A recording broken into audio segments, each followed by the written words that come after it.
Hello दोस्तों, रश्मि बाइटी stories में आपका स्वागत है। हाथी के दांत खाने के और होते हैं और दिखाने के और। यह बात दृष्टि को तब समझ आई जब उसके संस्कार की बात करने वाले बहुरूपीय ससुराल वालों की असलियत सामने आई। मटन का पैकेट किचन प्लेटफॉर्म पर रखते हुए घर का नौकर राजू बोला, बीबी जी, दादा साहब ने ये 2 किलोग्राम मटन भिजवाया है। उन्होंने कहा है कि आज दोपहर के खाने में मटन बिरयानी और मटन कबाब बनना है। इतना कहकर राजू वहां से चला गया। राजकिशोरी, जो किचन का ही कुछ काम कर रही थी, अपने हाथों को रोके बगैर ही किचन में खड़ी अपनी बहू दृष्टि, जो हरी पत्तेदार सब्जियां सुधार रही थी, से बोली, दृष्टि बेटा, पहले मटन को धोकर गलाने के लिए चढ़ा दो, क्योंकि मटन गलने में टाइम लगेगा। तब तक मैं बाकी तैयारियां कर लेती हूँ। राजकिशोरी के ऐसा कहते ही दृष्टि ने कुछ कहने की मनसा से अपनी सासू माँ की ओर देखा, लेकिन राजकिशोरी अपनी ही धुन में काम में लगी हुई थी। असल में दृष्टि अपनी सासू माँ से यह कहना चाहती थी कि मम्मी जी, कल ही तो फिश बनाई थी, तो आज मटन बिरयानी और कबाब बनाना क्या ज़रूरी है। लेकिन वह कुछ बोल नहीं पाई और चुपचाप मटन धोने लगी। जब से दृष्टि इस घर में ब्याह कर आई है, तब से वह देख रही है, मंगलवार और शनिवार को छोड़कर हर दिन दोनों टाइम दोपहर और रात के खाने में हरी सब्जियों के अलावा नॉनवेज भी बनता ही है। मंगलवार और शनिवार को घर पर नॉनवेज नहीं बनने के पीछे भी एक कारण है। इस घर के मुखिया यानी राजकिशोरी के ससुर जी, दृष्टि के दादा ससुर, इन दोनों दिनों में केवल सात्विक भोजन ही करते हैं और राजकिशोरी को घर पर नॉनवेज नहीं बनाने की सख्त हिदायत है।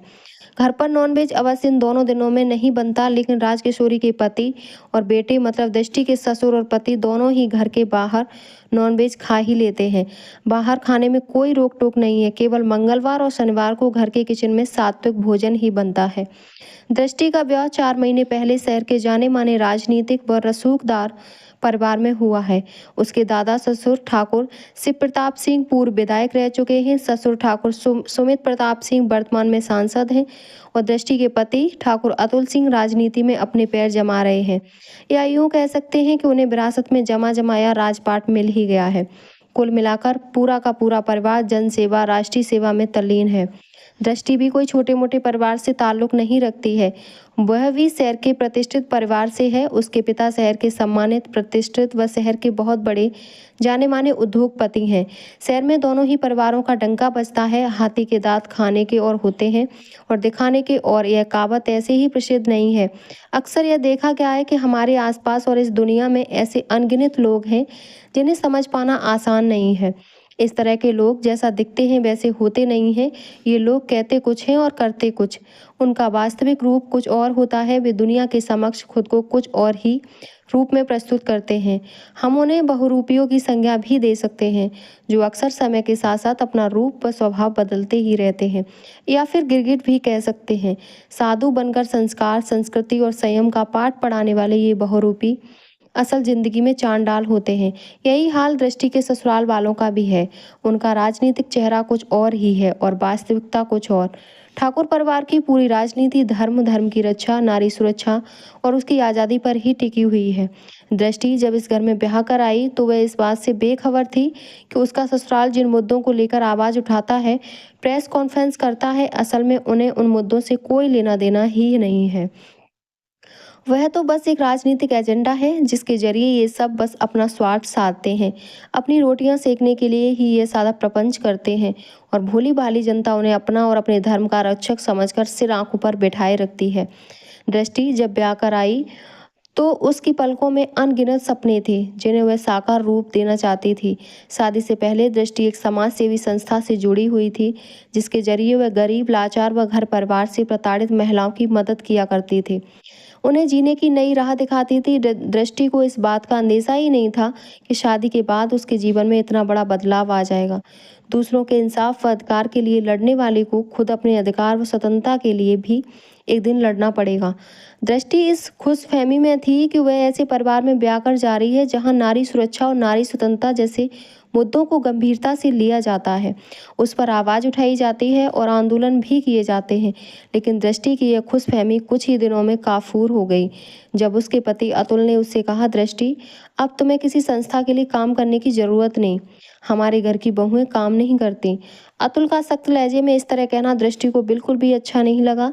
उसने पलटकर जवाब देते हुए अतुल से कहा, मैं उस संस्था के लिए काम नहीं करती, अपनी सेवाएं मुफ्त में देती हूँ। बदले में संस्था से कोई पैसा नहीं लेती। मैं स्वेच्छा से यह सब करती हूँ। मैं उन महिलाओं की सहायता करती हूँ जो लाचार हैं, असहाय हैं और अपने परिवार से सताई हुई व ठुकराई गई हैं।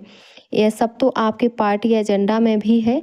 फिर मैं करती हूँ तो इसमें परेशानी क्या है? तुम अपनी छोटी सी संस्था की तुलना हमारी पार्टी से नहीं करो तो अच्छा है। एक और बात अच्छी तरह समझ लो, हमारे घर की बहू बेटियां घर से बाहर नहीं निकलती हैं।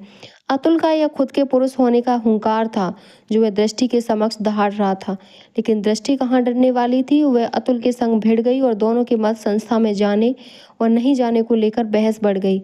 जब दृष्टि के तर्कों पर अतुल खुद को अक्षम पाने लगा तो उसने दृष्टि पर हाथ उठा दिया और वहां से चला गया। अतुल की इस बदसलूकी की जानकारी दृष्टि ने अपने सास ससुर और दादा ससुर को दी, लेकिन उन सभी से कुछ इस तरह से व्यवहार किया जैसे कुछ हुआ ही नहीं हो।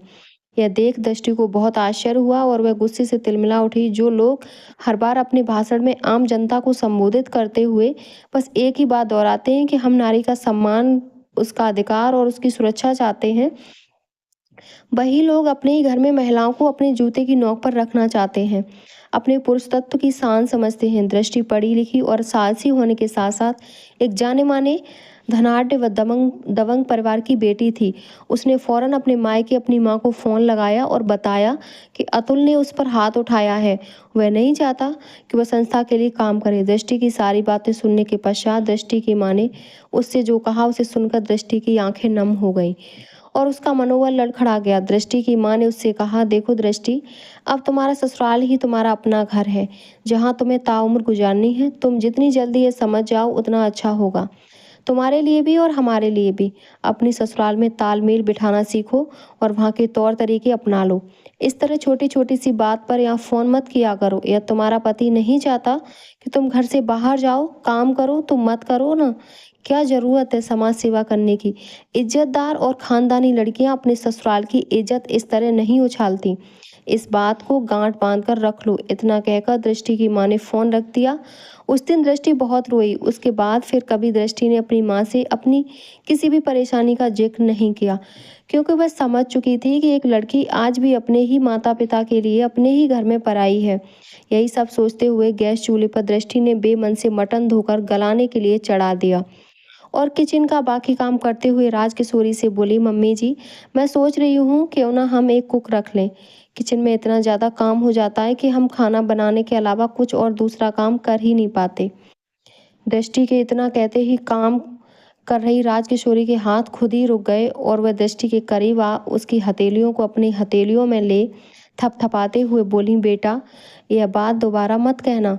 तुम तो अपने पति ससुर जी और दादा ससुर जी को बहुत अच्छी तरह से जानती हो। वे कभी नहीं चाहेंगे कि घर का खाना नौकर बनाए या कोई दूसरी जाति या धर्म का व्यक्ति किचन के भीतर प्रवेश करे। तो इस तरह की बात फिर कभी मत कहना। अपनी सासू माँ के ऐसे कहने पर दृष्टि ने कुछ और नहीं कहना ही उचित समझ और चुपचाप किचन के कामों में लगी रही।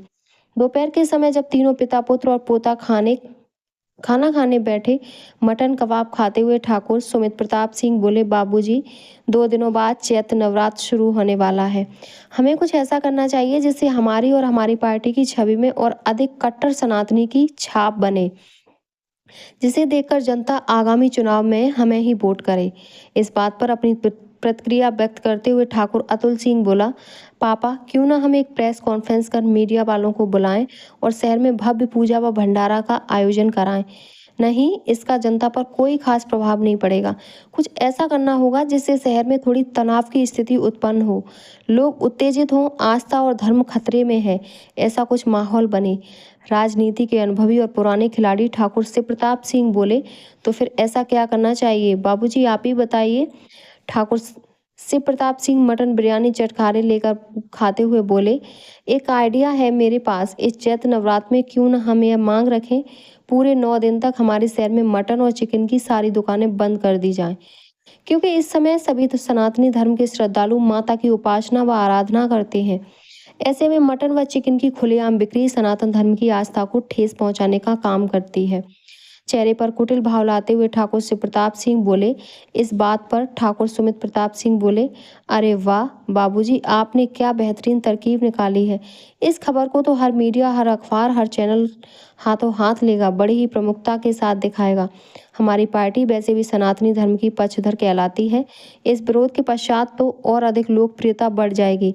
कल से ही इस नवरात्र पर मटन चिकन की बिक्री पर विरोध का मोर्चा खोल देते हैं। अपने पिता के ऐसा कहते ही अतुल बोला, इसका मतलब पूरे 9 दिन तक हमें मटन चिकन खाने को नहीं मिलेगा। अतुल की इस बात पर ठाकुर शिव प्रताप सिंह और ठाकुर सुमित प्रताप सिंह जोर से ठहाका लगाकर हंसने लगे। फिर अतुल के पिता सुमित प्रताप सिंह बोले, अरे बुड़बक कहीं का, हमें खाना नहीं छोड़ना है, हमें केवल दुकान बंद कराना है। तीनों पिता, पुत्र और पोते की सारी बातें खाना परोस रही दृष्टि और उसकी सासू माँ राजकिशोरी सुन रही थी। राजकिशोरी पर इन तीनों बातों का कोई असर नहीं हुआ, लेकिन दृष्टि का मन विचलित हो गया। वह सोचने लगी, कुछ वोट पाने और सत्ता में बने रहने के लिए कुछ नेता किस तरह षड्यंत्र रचते हैं और उसमें जनता फंस जाती है। 9 दिनों तक यदि कोई दुकानदार अपनी दुकान बंद रखेगा तो उसकी रोजी रोटी और घर कैसे चलेगा। दृष्टि इसका विरोध करना चाहती थी, लेकिन वह यह भी जानती थी कि इस तरह का विरोध और बहस अंतहीन। वह शांत रही। 9 दिनों तक नवरात्र पर मटन मार्केट बंद रखा जाए, इस पर खूब मोर्चे निकाले गए, विज्ञप्ति सौंपी गई। इस क्रिया की प्रतिक्रिया हुई। नवरात्र के प्रारंभ दिन पर दोपहर के भोजन में दृष्टि ने अपनी सासू माँ को जानकारी दिए बगैर ही बिना प्याज लहसुन की सात्विक भोजन बनाकर परोस दिया, जिसे देखते ही तीनों पिता, पुत्र और पोता दृष्टि पर भड़क उठे। अतुल गुस्से में तमतमाते हुए बोला, इस तरह का बेस्वाद खाना बनाने को तुम्हें किसने कहा। दृष्टि शांत स्वभाव से बोली, किसी ने नहीं कहा, मैंने सोचा जब आप सभी पूरे शहर में मटन मार्केट बंद करने के लिए आह्वान कर रहे हैं तो आप लोग भी सादा सात्विक भोजन करना ही पसंद करेंगे। दृष्टि के इतना कहते ही ठाकुर से प्रताप सिंह चिल्लाते हुए बोले, अरे पागल औरत, तुझे पता नहीं हम राजनेताओं की कथनी और करनी में अंतर होता है। दृष्टि मुस्कुराई और मन ही मन बुदबुदाते हुए बोली, मुझे मालूम है हाथी के दांत खाने के और दिखाने के और होते हैं। और वह वहां से चली गई। अतुल तीनों के लिए ऑनलाइन चिकन कबाब ऑर्डर करने लगा। यह दृष्टि का पहला कदम था और उसने अपनी ससुराल वालों के विरोध में उठाया था। यह जंग अभी काफ़ी लंबी चलनी थी, लेकिन इस बार दृष्टि ने भी कमर कस ली थी। उम्मीद करती हूँ आपको मेरी कहानी पसंद आई होगी। अपना विचार कमेंट बॉक्स में ज़रूर बताएं और हमारे चैनल को सब्सक्राइब करें। धन्यवाद।